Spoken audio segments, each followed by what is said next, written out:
Welcome to Bourbon Taste-Offs, playoff brackets of the best whiskeys. Join us in our season-long quest to find our tastiest bourbon. And here is the bracketology of the last 9 months. First 3 quarters are done. We are working on finding the last quarterly winner. We will then have those 4 quarterly winners compete against each other to find our favorite whiskey of the year. We are narrowing it down from 192 bottles to just 1. Follow along to find out what our tastiest whiskey is. Cheers. And just a reminder, you can listen to our content on Apple Podcasts, Podbean app, Spotify, Amazon Music, and iHeartRadio. And you can watch our content at YouTube and Rumble.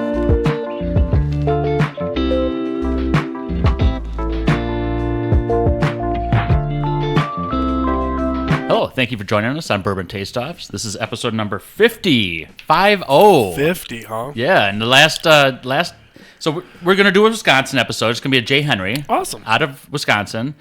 Dane County, I believe.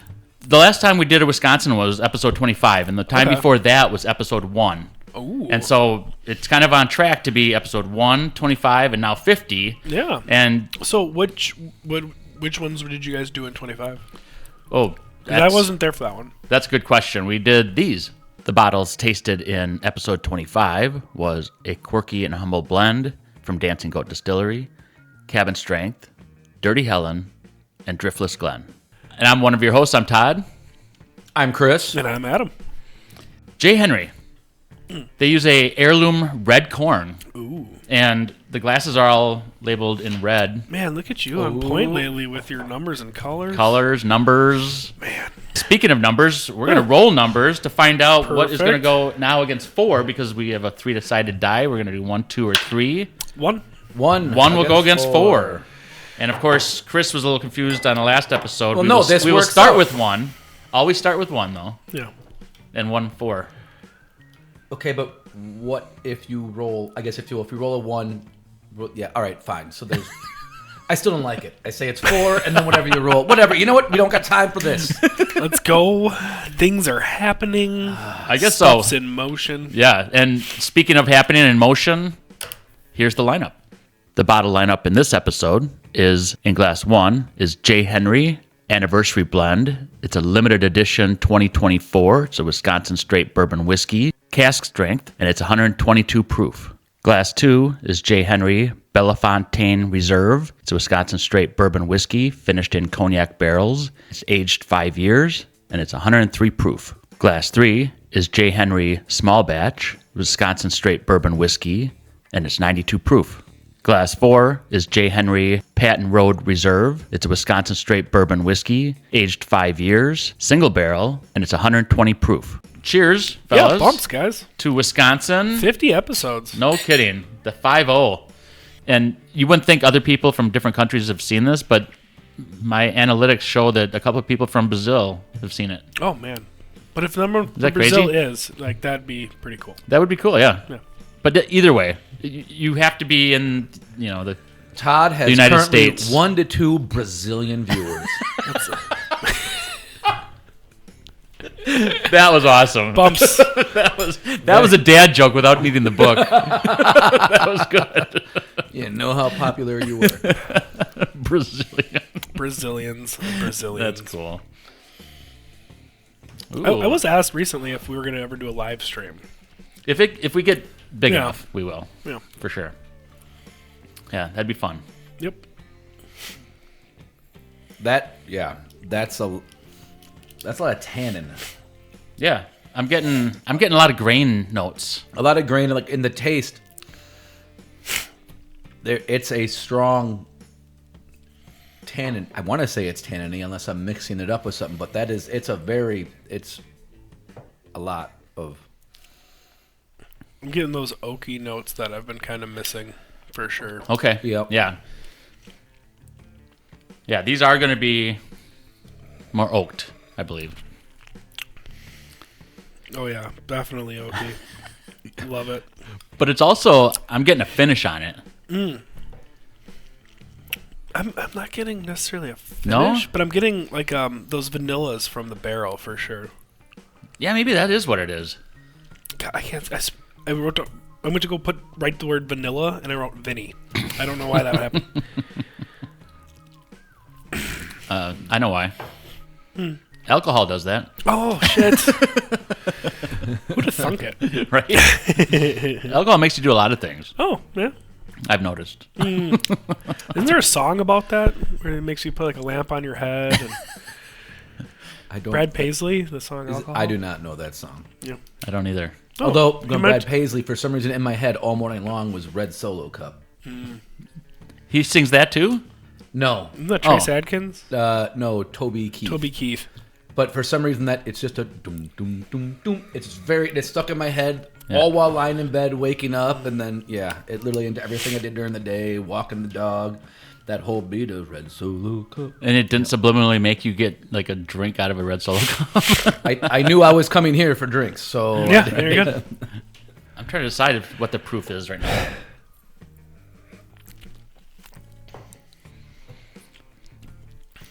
they're both so oaky. You went to 4. Yes. I think it's like a proof pause. Like, I would agree then. Yeah. But not like a lot. No. Like a 104, 106, somewhere. Yeah. Yeah. I think it's getting hidden too by something. But again, maybe it's not. Man, the nose on 4 is...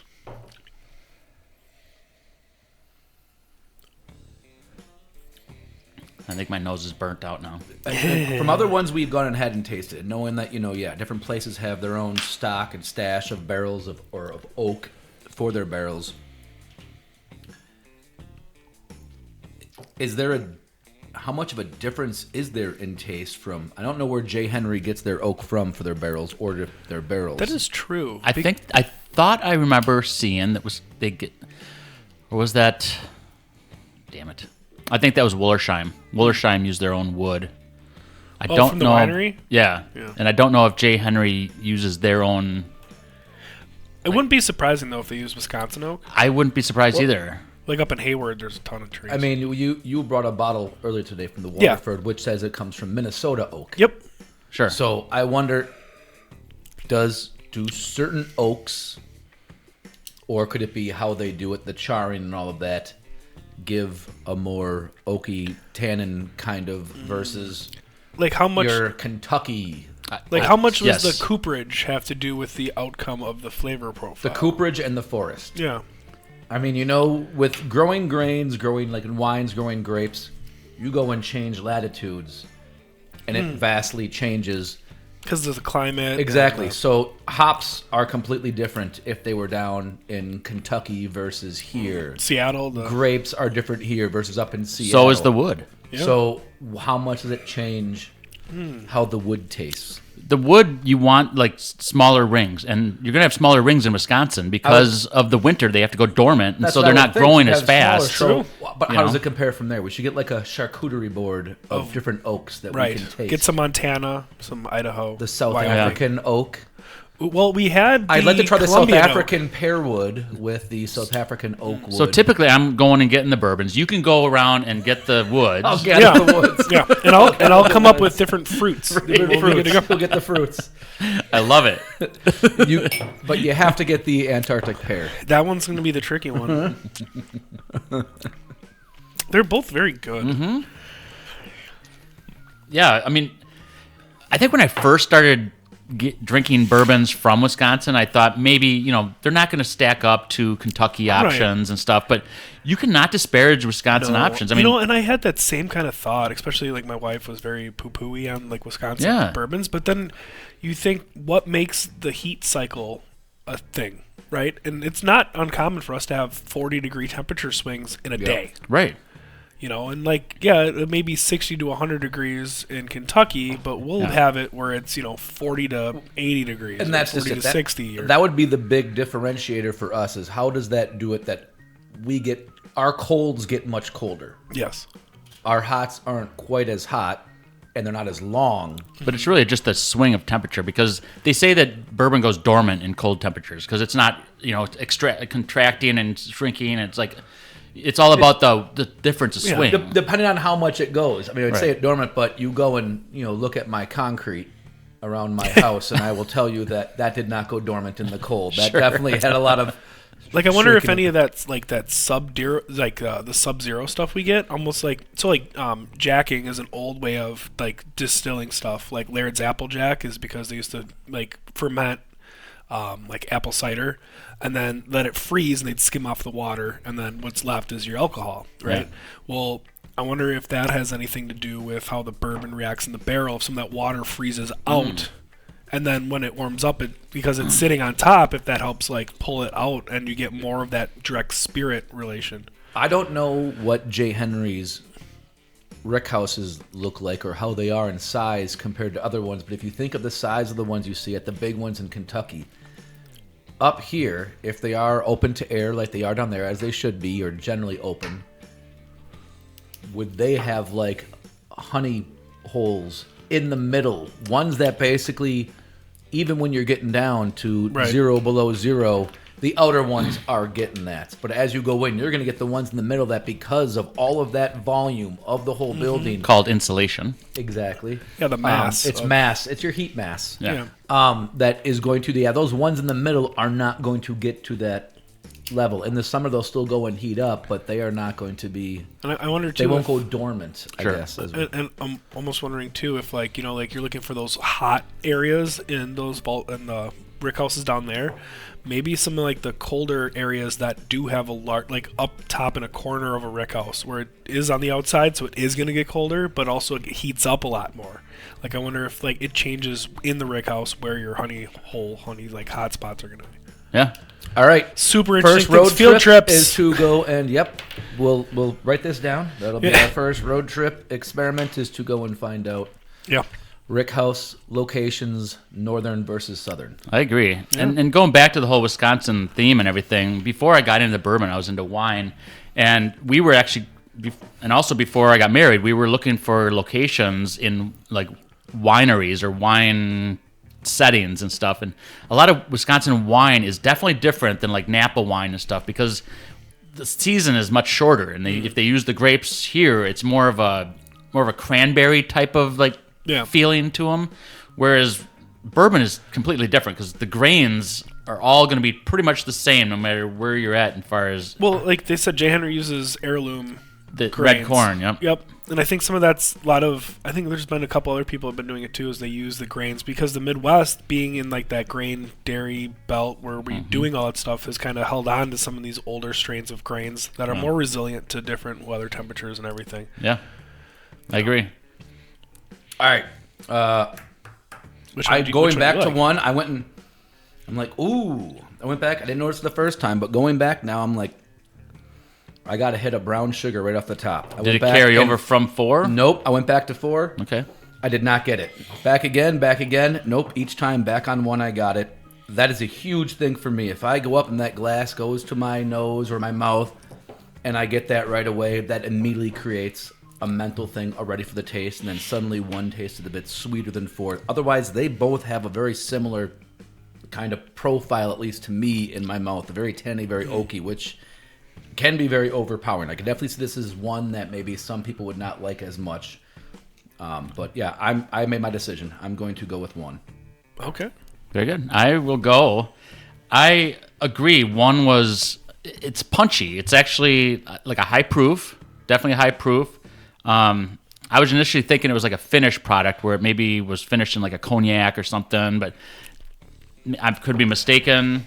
I think 4 though. I think 4 is getting more sweet notes. I'm thinking it's just providing more from the barrel, and that's what can get kind of mixed up. I think sometimes with this process, you're going back and forth if you don't really clear. So I think you get lost in sometimes the translation of how it goes over from one to the other. You really do have to wash out your palate between each one, especially when you're dealing with like high proof stuff. You have to really get rid of those notes because they do carry over, and it's like, oh, now it's really good because you're still getting the sweetness from one, bringing it over to a punchy high proofer, and it's being like, ooh, that's really good. You have to differentiate between the two. No, I went back and forth 2 or 3 times. I'm like, each time on 1, I'm like, I'm smelling brown sugar. 4, I did not. Back again. But yeah. So you picked pick? 1, I'm picking 4. So I thought one was really good. I'm getting those like oaky vanilla, a little bit of mild spice, really kind of sweetness coming out of it. And it's definitely, I like the proof on it. Number 4, it's kind of sound kind of weird, but I almost get like a cinnamon oatmeal on the nose when you're just nosing it. I don't know if it's because we were eating pancakes earlier in the day or whatever. I can smell some oatmeal. It's like that like cinnamon grainy oaty kind of thing. So there's that, and then it kind of goes to like it's a really mellow kind of flavor. It's like there's a lot going on, but it's like not at 11. It's like at a really comfortable 8, right? Okay. And it's got that like sweet corn kind of jive that I kind of like, so I went with 4 as well. Here's to 4. All right, well, you guys are wrong.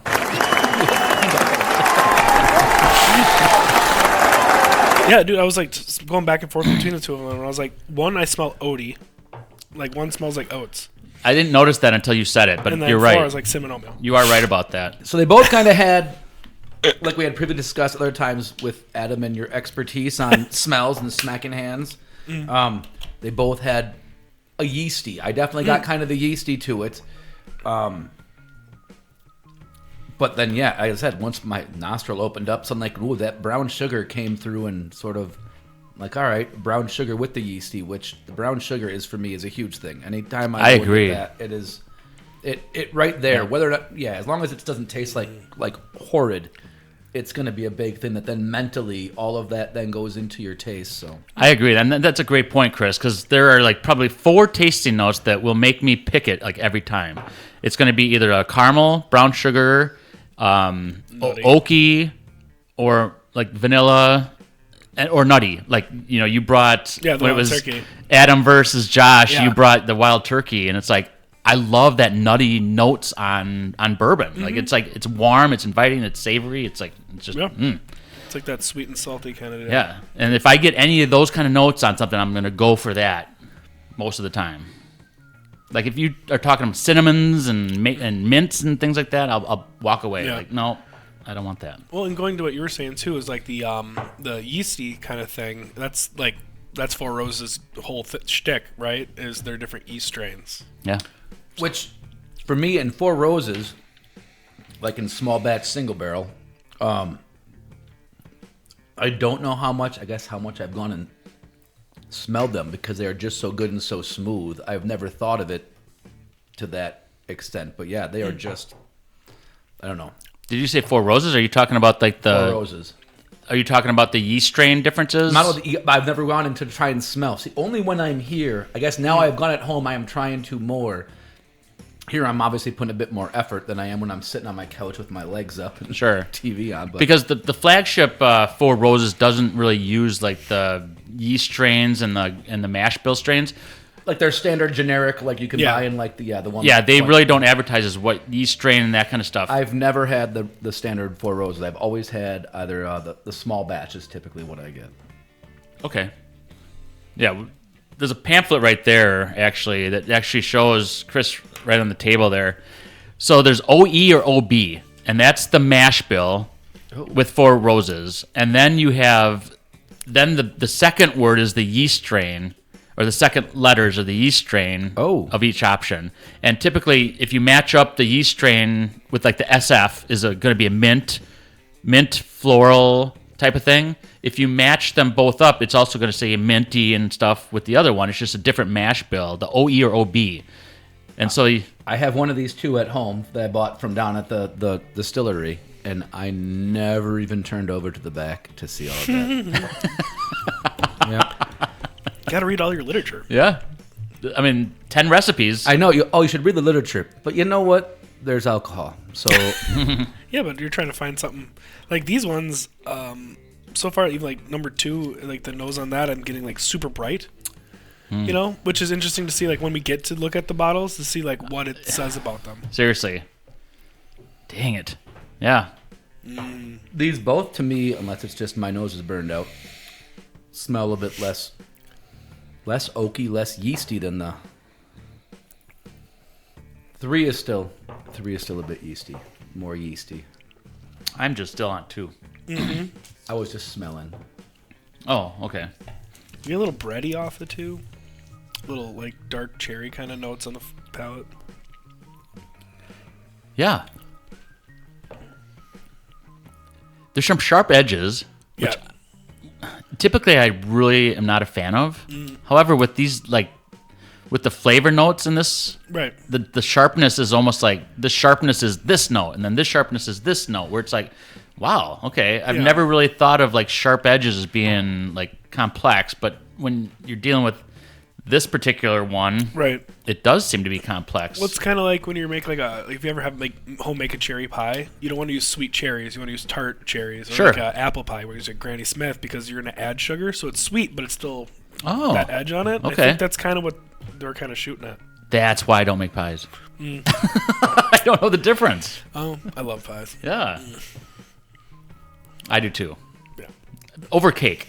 I'm not a cake person. I like pie over cake. Yeah. Except cheesecake. But that's technically a pie.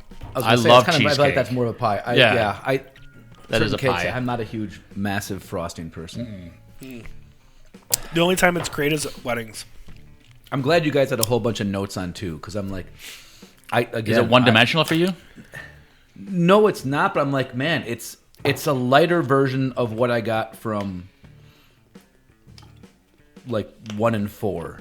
Okay. I think it's a lot closer to proof neutral. That's a good point. Yeah, And that's why you were saying it's less... it's lighter. lighter.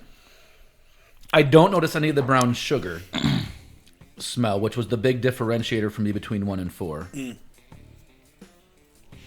I'm getting like almost a little like straw on the nose for number 2. I moved over to 3, and I don't want to go Like back now. you ever been on like a hayride right in Yep. fall? We were sitting on all those hay bales. It's kind of like that vibe. Yeah.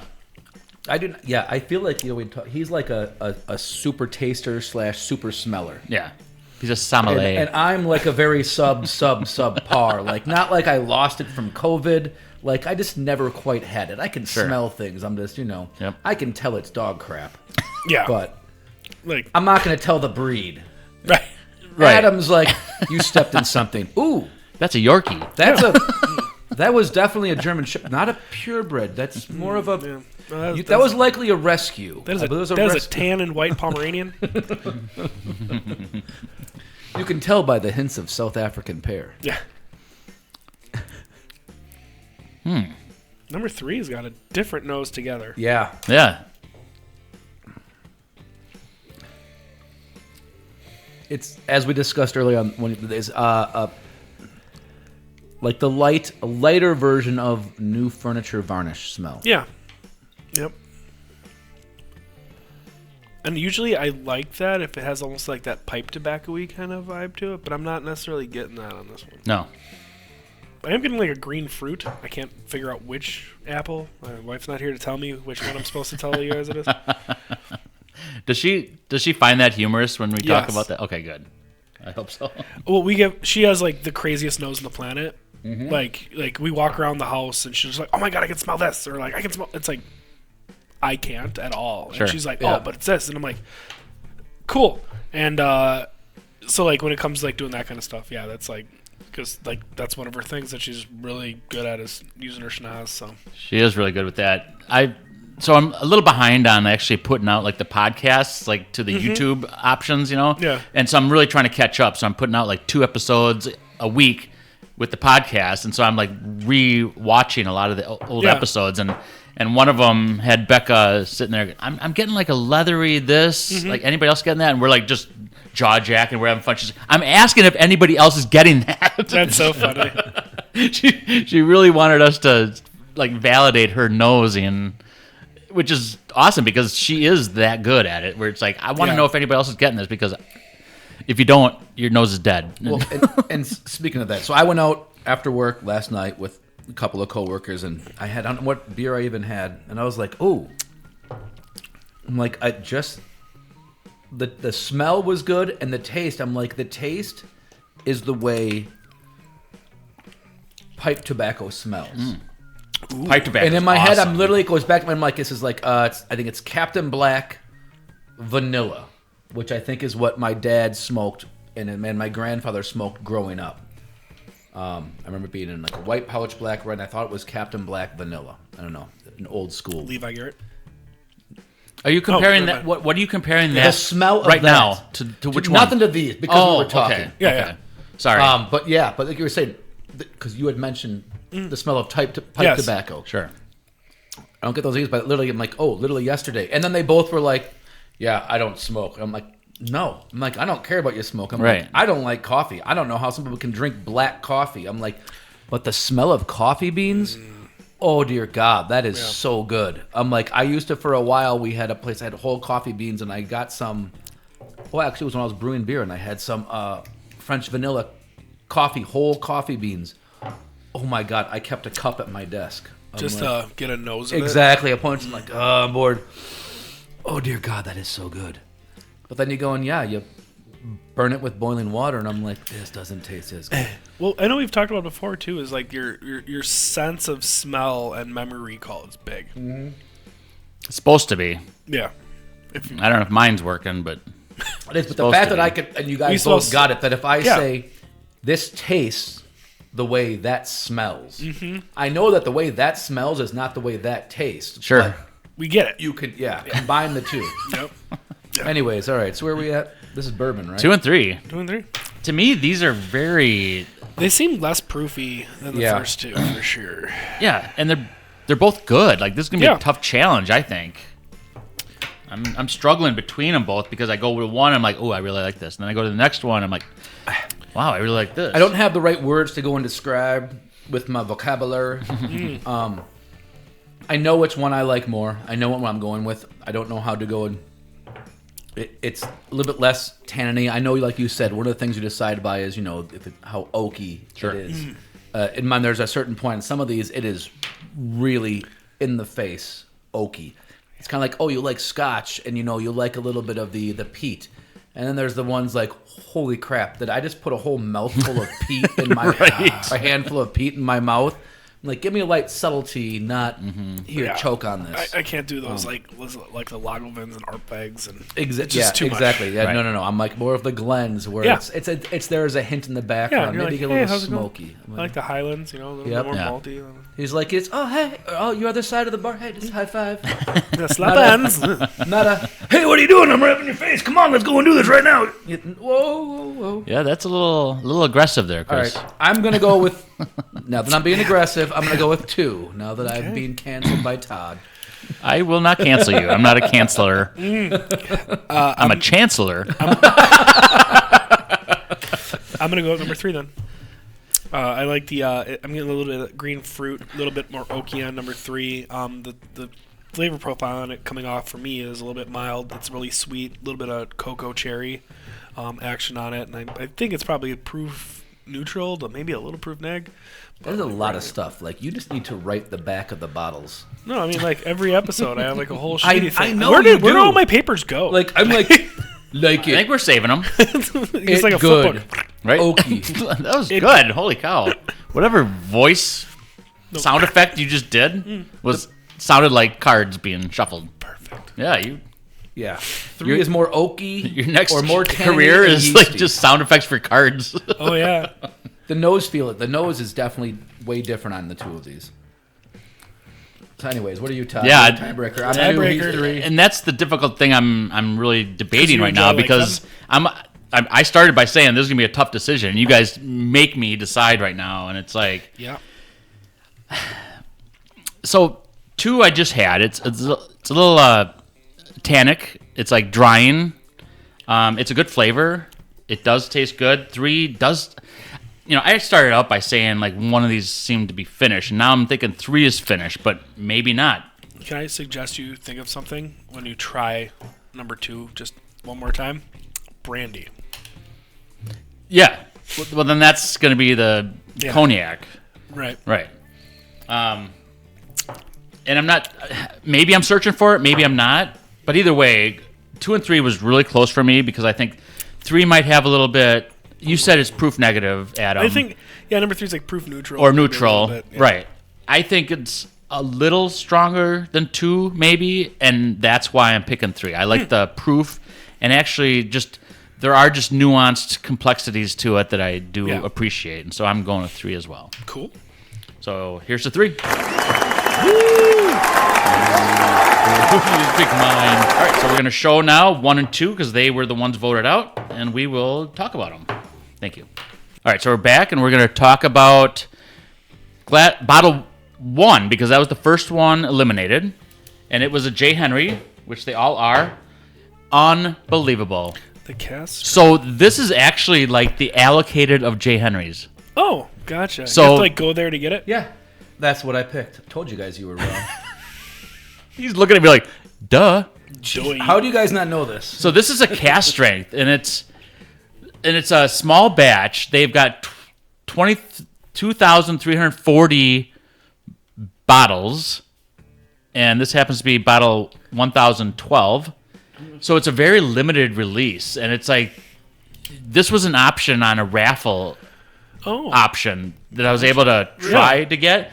I was not drawn for that raffle. However, that's how rare it is to have some of these, and I just came across it, and I was like super excited to try this and taste it, and it's the first one out. Like, that is crazy to me. Yeah. So I mean, but again, that does tell you should not always fall for the marketing or the. I mean, they pick their honey barrels and they try to compare them and blend them. Yeah. But sometimes some of their other options are better than their intended allocated. Yeah, and it all comes down to like what you're feeling. Yeah. You know, like whoever their blender is doing their job, and they're like, hey, this is the thing, and there's a lot of people that probably that one's awesome. Holy cow! This is 61.45% alcohol by volume. So that's say proof plus 122. Zesty. I did not taste 122. My that first one? time having J.Henry That's was one. at, as we have talked before, the Whiskersha event years and years ago, and having them and talking with them, I'm like, oh, I like it. And I went to discount, and they're like, oh yeah, we have a barrel pick coming out, and so they had basically grabbed the oldest. The one they picked was the oldest barrel. So it was a 5-year, but it was actually 6.5 years aged in there. And it was great. I think I just finished it off finally a year and a half ago. I hope I still have the bottle. Because I had a friend who went and talked to them. Like, I was trying to find the picture just now of what bottle number, barrel number, all of that. Because it was like so low. That, I'm like, man, I know it was a bit oaky. I don't remember it being as oaky as these tasted, but yeah. Now I'm pissed that's gone because I'll never have that again. Obviously, one of the first barrel essentially they filled. But yeah, maybe subliminally I wanted this to come out right away so I could have more of it for myself. I don't know, but it's a cast strength, really high proof. It did not drink like a 122. No, I went back and tried it again too, and it doesn't. It doesn't. I mean, you are, and I initially said maybe like a finish. And maybe what I was getting is like the proof. The proof was like giving me that secondary flavor where I was thinking. I think it's that antique corn. Yeah, heirloom corn. And I'll just read the back, and I'll like push this on so you can all read it with me. For 4 generations, our family has grown superior seed corn and grains on Henry Farms. In 2009, we produced our first world-class bourbon with heirloom red corn, wheat, and rye, developed at the University of Wisconsin and grown on our farm. 2019 marks our first decade of producing premium quality, internationally acclaimed bourbons, and the introduction of this special expression, limited edition anniversary blend bourbon. Each anniversary vintage will be carefully curated. There's curated again. Yeah. That's premium. Curated equals premium. So carefully curated combinations of our most exquisite barrels blended at cast strength to showcase the complexity and depth of our finest bourbon production and the unique terroir of our farm. Terroir of our farm? I don't know. Yeah, I know I've mentioned before, but yeah, them talking with, I don't know which of it was one of the sons, I think, who was there. It was one of the actual guys who was there. And when they said, like, yeah, they were basically doing all these grains, all these heirloom grains for Wisconsin. Like, they were not drinkers. They were not bourbon people, don't really drink. It was like, we have all of these things, and it was like, what can we use this for? And, oh, bourbon. Yeah. So that's why they became bourbon, which is like, all right, an issue was like, all right, so wait, you don't like bourbon, you just happen to have the right ingredients and went into it, but it worked out good. Well, the origin of bourbon is they wanted to be able to save their corn production and stuff, and it all will go to waste if they don't turn it into like a bourbon type product. Exactly. So that's essentially kind of what it was. Sure. In a new school form. Sure. The old school. I was really surprised. I thought for sure this would take it all, but I'd never had it before. It was a fresh crack. And it is what it is, a $120 bottle, but, it's not always about the price. So let's find out what came in losing on this side, which was 2 and 3, and this ended up being bottle 2, and that is the cognac barrel. Hey. And you did call it. You did. A little brandy action on that one. Yeah, you're right. So in a previous episode, I asked Adam and Josh if they knew, or maybe it was Dan and Josh. I don't know. I asked them if they knew what the difference between brandy and cognac was. Oh, that was Dan and Josh. Yeah. Do you know, Chris, the difference between brandy and cognac? How do they make both of them? They're distilled from wine. Okay. One is. Well, they both are. True. I was going to say they both are, and I thought that then... but what kind of wine? Like, that's the difference. Yeah, I'm not going to... I feel like it's in there in the back of my head, and I've known from before, but I'm not right now after this is on our... So do you know what a port is? Yes. Yeah. Oh, so cognac is port. Yes. And it has to be grown in cognac. Like Louis XIV is like all their grapes are grown in cognac. In the cognac, it's kind of like Champagne. It has to be the Champagne region. Has like to be Merlot, Bordeaux, they're all. I don't know if that's a necessity for. I don't know if Merlot and those things do, because that comes down to a type of grape. Because we do have Merlot, right, but that they is came grown here. from there. From there, as opposed to be like Champagne has to be basically grown there in Champagne. Yeah. I don't know. So does cognac have to be grown in the cognac region? I don't think so, because just, cognac is just a distilled port. Yeah, like brandy is a distilled wine. So then I don't cognac. Know otherwise, Yeah. I've had a lot of Cuban cigars because it came from Cuba. Yeah, Cuban seed in Nicaragua. Cuban seed in Virginia. Right. Yeah, so we'll talk about the cognac barrels. It's called a Bellefontaine Reserve. It's aged 5 years, and it's a 51.5% alcohol by volume, which is 103. We said proof equalish. You did, yes. Yeah, it was a little more approachable. It was like I was going back and forth between them. Loner hopping Chris, between. you ended up picking this one. Mm-hmm. So it's a good option. No, it was good. I definitely from the yeah. 1 and 2 I both really liked. It was And actually, this one did win double gold at the 2017 World Spirits Competition in San Francisco. I only so that's a real double one. gold or better. That is true. Chris is all about the awards and acclimate. It was new. It hasn't gotten in yet. This is going to be a triple, I was just going to say that. The anniversary is a 2024, so it has not... Yeah, this is going to be a triple gold or double platinum, I believe, is my prediction. You know what? If it is, we're going to come back to this and actually pull that soundbite, and you're going to look like a genius. Yep. That's awesome. I already look like a genius. Well, you sound like it. This is interesting. So it's the... Looks and sounds are different, Chris. It's the Bellefontaine Reserve, right?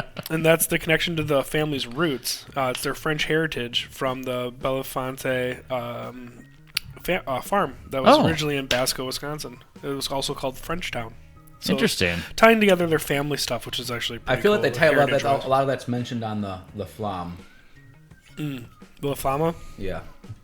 That's the red one. I don't think don't need to say the E, do you? I thought it was, so it's La it's La Bam, not La Bamba. Yeah, it's La Bam. We're going with French versus... I don't know French. Versus Spanish. I don't know French. So we're going to go back to tasting these. All right. Well, so we're tasting 4 and 3. All right, I'm definitely running late. Yeah. All right, let's go. All right, 4 and 3. So I'm going to go back to 4 because that was the one that beat out 1, which was you can put that forward now if you could.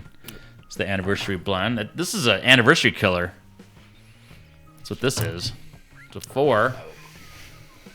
Ooh, those nose notes. Yeah. It's really...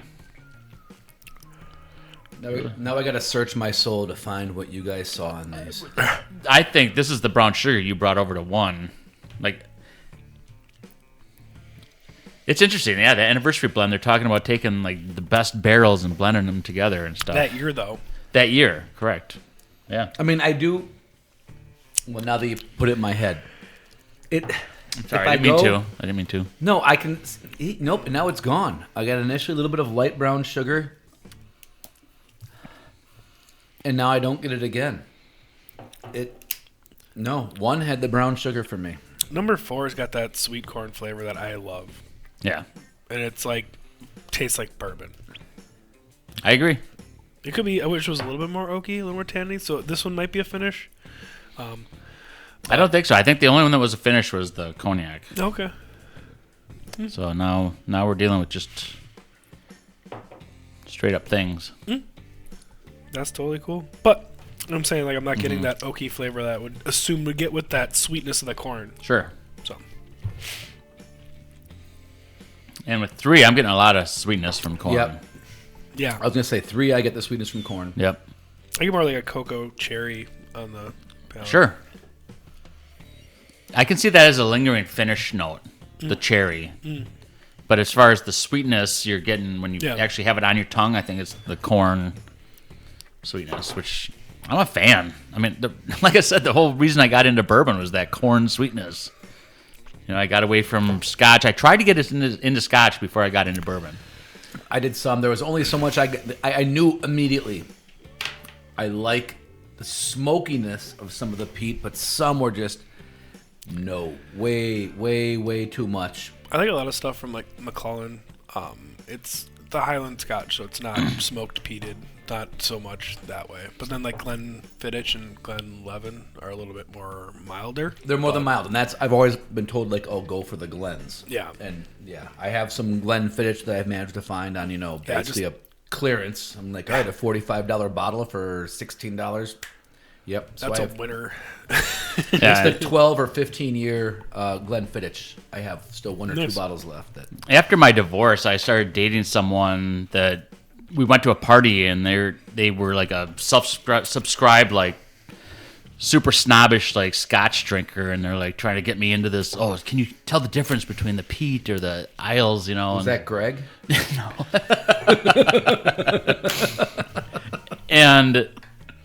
And I guess I was trying to appreciate it because they were like super impressed with it, and they were trying to get me to be impressed with it. But it's like I'm dealing with these peaty notes and stuff, and I'm like, okay, I can appreciate it. I guess I can get some oak age out of it, but getting over to bourbon, like you don't have to wait so long to get those oaky notes, and the corn brings out the sweetness that I like over a peated. So it's like. I can totally go and respect people who like Scotch and whether like, especially people from over there, because I mean, and especially like the peaty flavor and all of this and where they go. It's the same with a lot of bourbons. I mean, these things are up and down, the oaky, the tanniny. In my mind, I could see someone from there going and have some of these where it's extra oaky or the tannin and be like, no, that's horrible. That's the exact same way I think about overly peated. I like some of the smoky. If you go overly peaty, overly smoky, I'm like, you've just gone and killed my entire mouth. Have you tried Campfire from High West? Nope. It is a blend of rye and Scotch. Huh. All I can think right now is your Traeger like smokestack. Not the smokestack, but it's a blend. Yeah. That's a whole experience. I'm glad I got That's to the share. Whistle Pig, right? But no, the High West, the same people who make like Midwinters. Sure. They make a Campfire. That's a blend of Scotch and rye. And I think I do have a Campfire. I'm kind of building up bottle situations where I can actually have episodes and stuff. So I think I do have that. I haven't opened it, haven't tried it. So I totally have one picked. I think I do too. Go ahead. Okay. So I think number 4 and number 3 are similar. Yep. By very stretch of the means. I think a lot of the stuff that is coming through that I like about 4 kind of is slightly less in 3, but some of the stuff I like in 3 is a little bit less in 4. But I'm going to go with number 4. I think that it's a higher proof point. It'll hold up better.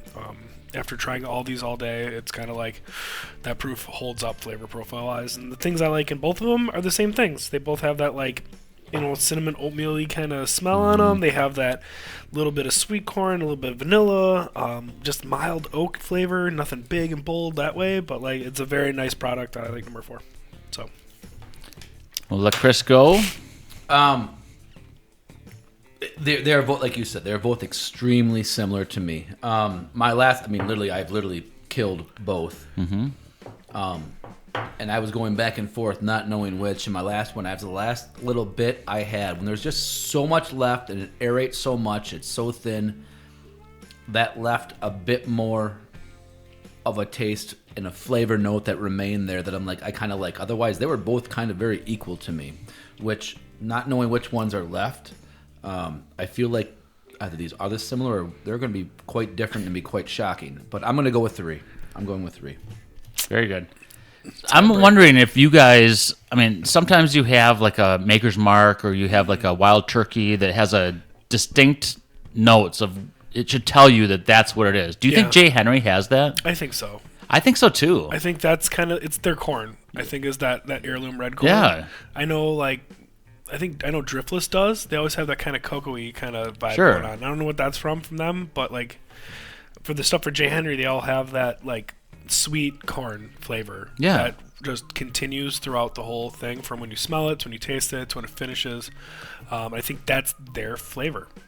And I love that companies have that. Yeah. You know, when they can identify themselves as their own thing based on an heirloom red corn or whatever it is that they do, they identify themselves as themselves. Yes. And it's like, I love that. You know, you can, when you can actually pinpoint, I mean, we're not there yet. We'd have to drink a ton of bottles to actually realize that, that's always a J. Henry. Going down that aisle, because again, especially on some of these, like 4 and 3s that were very oaky and tanny, where it's like we discussed earlier, how much of it is the wood, the tree, where it's from, the cooperage. Right. It all matters. To go and basically go and bring out more of what is the grain. Man, how do you go and get them to go and say, hey, we'd like to buy 50 barrels from Buffalo Trace, and with their grains, all of theirs in a Buffalo Trace or a Kentucky oak barrel, and see how it comes out? Because I feel like whatever they're doing, how they're doing it tends... I don't know if it's their stuff or it's how they're doing that brings out so much more oaky tannin versus going to a different barrel where then it's, you get other subtleties of that, but it brings out, it lets more of the grain and stuff come forward to really kind of see a difference of the heirloom northern grains. That's our second road trip as we try those negotiations. I love making some road trips. We're actually trying to plan a Kentucky trip, and it kind of fell apart only because of like vacations, schedules, and things like that. But it'll happen. Yes. All right. So wait, where are we at now? So I have to decide. You guys, that's right. You guys both decide. picked. Yep. One was a 3, one was a 4, and I don't care which one was which. And I actually honestly forgot who picked what. Oh, we also forgot dad jokes. Oh man, we're going there now. I know. I'm like, oh wait. I started out with a dad joke and something I don't remember anymore. That was funny, actually. The Brazilian. That's right. The Brazilian followers. Sean has 2 Brazilian. 1 to 2 Brazilian followers. So best handwrite that in. That was no. It's gonna live forever. This is awesome. So why did the traffic light turn red? It was embarrassed. Because you would too if you had to change the middle of the street. Nice. No, it goes to me. He's gonna finish. You got to go in order. All right. An old man wanted to plant a tomato garden, but it was difficult work, and his only son, Vincent, was in prison. The old man described the predicament in a letter. Dear Vincent, looks like there will be no tomatoes this year. I'm just too old to be digging. I wish you were here to dig it for me. Love, Dad. A week later, he received a response. Dear Dad, sorry I'm not there to help, but whatever you do, don't dig up that garden. That's where I buried the bodies. Love, Vincent. Soon, FBI agents arrived and dug up the entire area, but they couldn't find any bodies. They apologized and left.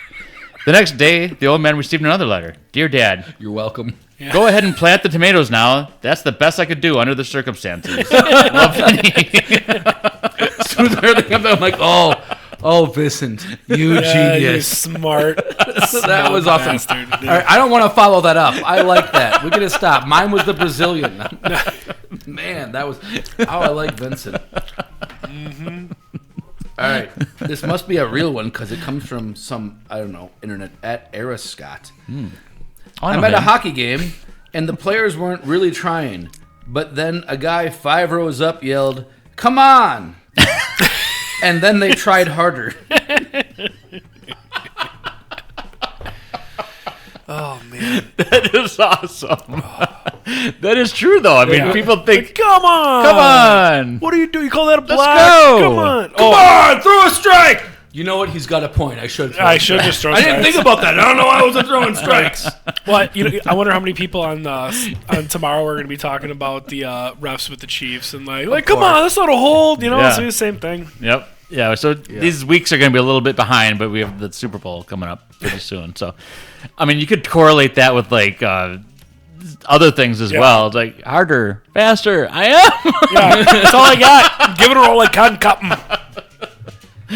And I only mean about, like how hard you call Red Rover over. Yeah, or, like carrying a picnic table across the thing. Like, come on, let's go. We're almost there. If you can't break the line. For those on Spotify who can't see the visual or on whatever thing, I have a look of confusion. I'm like, wait, what did we choose? Did we choose a winner? No, it's up to me. That's right. Okay, I'm like, we know where we're going. Well, that's right. I stopped for dad jokes. Yes, you did. Good, you guys know. I know where I'm going. We know the destination, but we're following the story. I'm a half hour late. There's a logic. All right, so where as much illogical as it's pretty illogical, but there's logic. Yeah. It is my decision. It is. One of you picked 3, one of you picked 4. I don't know which one did which, and I don't care because I don't want to be biased off of it. And I typically am not anyway. Like, I am strictly going off of the taste. I really enjoyed 4. So I'm going to go with 4 over 3, and I don't have any other notes about it other than I liked it better. So here's to 4. Hey.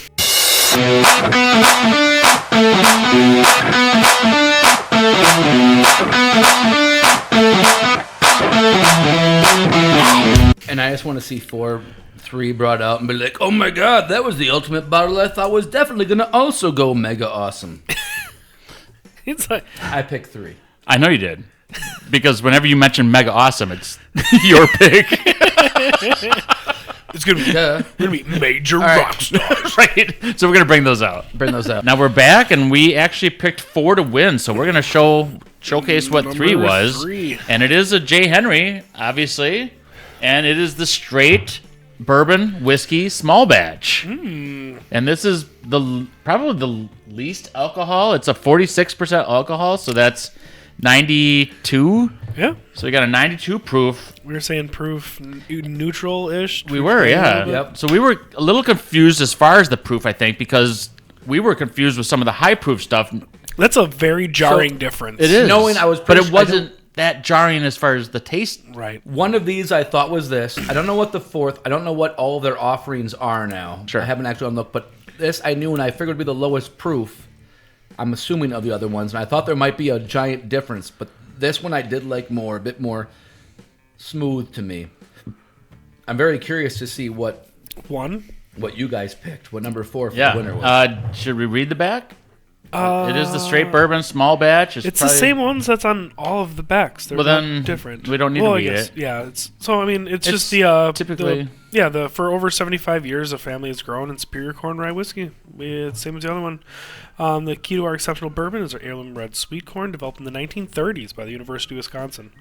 I selected this corn for its robust flavor, and it imbues and what the.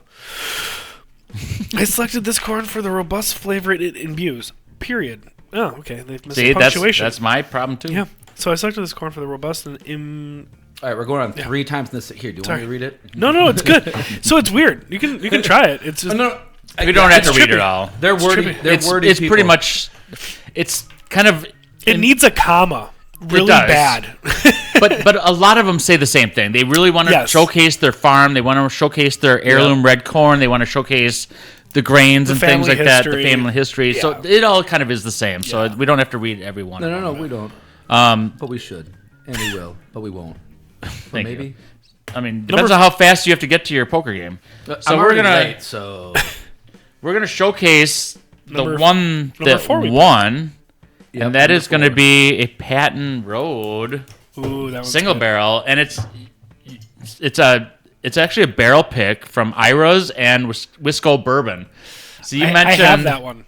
Do you? I got it for Christmas from my dad. Yeah, it is so good. And it's a 2016 double gold. If we are like paying attention to the awards and stuff, I mean, obviously, if we pick it, it's going to be a awarded thing. Yeah. It's a patent road reserve. It's aged 5 years. It's also high proof. It's 60% alcohol by volume, so it's a 120. So it's a 120 proofer, and I mean, when you're dealing with like 120 proof, you're dealing with 5 years of aging and a single barrel, and it's a barrel pick from Ira's and Wisco Bourbon, which, we all follow Wisco Bourbon. I don't. I only follow you guys. Well, that's the right choice. One of us has it. It's a great taste. It is. The flavor profile on it is very, very nice. I mean, it's like a barrel pick for a reason, I guess, essentially. Yeah. So being a single barrel, too, that makes a big difference. It does. That Patent Road one, like I said, I got one for Christmas, and that one is the bottle between that one and our driftless one that really, and then the Dancing Goat stuff is like really turned like people who kind of poo-poo Wisconsin bourbons and stuff kind of switch them around and be like, no, these are actually like legit. Yeah. So I mean, that's like props to those guys. They're really making a stand for stuff nationwide. The proof to me was very, like I said, I literally said, I know from knowing what they have, there's only so much they offer that's of the lower that, and I liked with 3. I'm like, I know they both were extremely similar to me. Mm-hmm. I did not pick out one being that much higher, but I'm like, I know it's going to have to basically be one is that much higher. Yeah. This hides it very well. Isn't that crazy? We actually had that going up against a 90. Yeah, exactly. 92 proofer. Yep. And this is a 120 proofer. Exactly. So like I said, it did not drink like 120. I'm like, I know if I did not know that with J. Henry's offerings that it's going to be that much different. They don't offer many. Nothing that they make is that low except their like small batch. Otherwise, correct. I'm like, I know it's gonna be, but I'm like, if you came in and didn't know what they were, I don't know. Maybe, well, Adam, because he notices everything from the Antarctic Pearl to. What's funny is I had an option of bringing another Patent Road Reserve in. I actually have another one, but it's not a single barrel. It's actually a cask strength, and the cask strength is 121 proof. So it's 1 proof higher. Yeah. So that's why I was like, why make a decision based on 1 proof on a cask strength or a single barrel, especially when we have a full option here where it might represent better in the future. Yeah, right. And it's also like a barrel pick from, Ira's and Wisco Bourbon. Yeah. And I can now hashtag all that and hope people can understand that they did a good job on deciding that. Fantastic job. Yeah. Yeah. These are definitely would hold their own against like any of the BT products, any of the Beam products. Definitely better in my opinion than anything Dickel has ever made on the entire planet. But they are, like as we discussed with the oak, the distinct taste that I think it's. If you are casual ones or where you go in, regardless of where the price point is or anything like that, they are very distinct. Yes, it's kind of like if you go and have straight Jim Beam versus straight Buffalo Trace. Way different. Yeah. You go and have other Jim Beams, way different from straight Jim Beam. All of those have a variation. These would be like, they have a lot more to them, but it's like, man, it is kind of like we discussed with Scotch. Highlands, Lowlands, high peat, low peat, smoke peat, not. Very different. So it would definitely, these are one of those things that comes down to a lot of personal taste, preferential kind of nuances. We did discuss that they do have a flavor of their own, which is awesome. Which is a key thing, I think, when you're making an impact in the market. I agree. Yeah, so we came together. We said let's taste episode 50.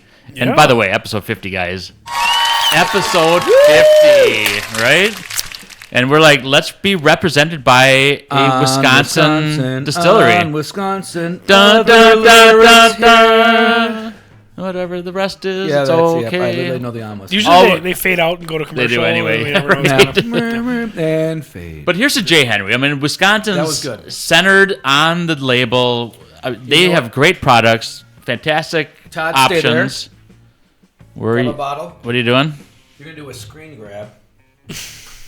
Right now? Before the exit? You just keep talking. You can edit what you want. Otherwise, we keep talking like, ready? And everyone going. Here we go. Thank you so much for watching. Make sure you like and subscribe. Join us next episode. every day.